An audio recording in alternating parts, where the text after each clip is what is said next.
name is Nnamdi Kanu. The reason why we're here today is to protest the killing of innocent women and children, and men for that matter, all over Nigeria, especially in the northern part of Nigeria. We are not happy, we are not pleased with what is happening, and that is why we're here today. As you can see, there are a lot of Nigerians who are protesting about the killing of families, people who are determined to tear the country apart violently, and it is not something that we support. It is not something that we would like to see continue, and we are here today to send a clear message to the Nigerian government through the High Commissioner that what is happening in the country is unacceptable, and we cannot accept it.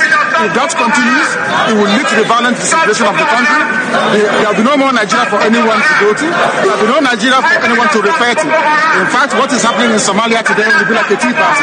So we cannot allow this nonsense to continue. Something has to be done. And the consequences of the actions of terrorism in Nigeria must be driven home to the people, so that even the terrorists themselves will be able to understand that there is no mileage in where they're going. The only thing they can accomplish is the breakup of Nigeria. If they think that they can cower people, if they think they can force people to be coerced into a religion which is not theirs, then they are clearly mistaken. We are asking for peace. We are asking for people to get together. We are asking for everybody who loves Nigeria, who is associated with that country, to please prevail upon terrorism in Nigeria so we can bring it to an end. That is why a multitude of Nigerians are gathered here today.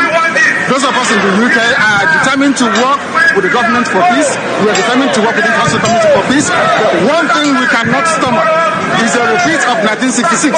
What is happening today in Nigeria was the reason why Nigeria fought a bitter civil war for 3 years between 1967 and 1970. If this continues, there will be another civil war in Nigeria. And this time around, no place will be safe in Nigeria. This time around, nobody will be safe in Nigeria. So it is imperative that everybody who has the interest of the country at heart acts now and immediately to stop this nonsense from continuing.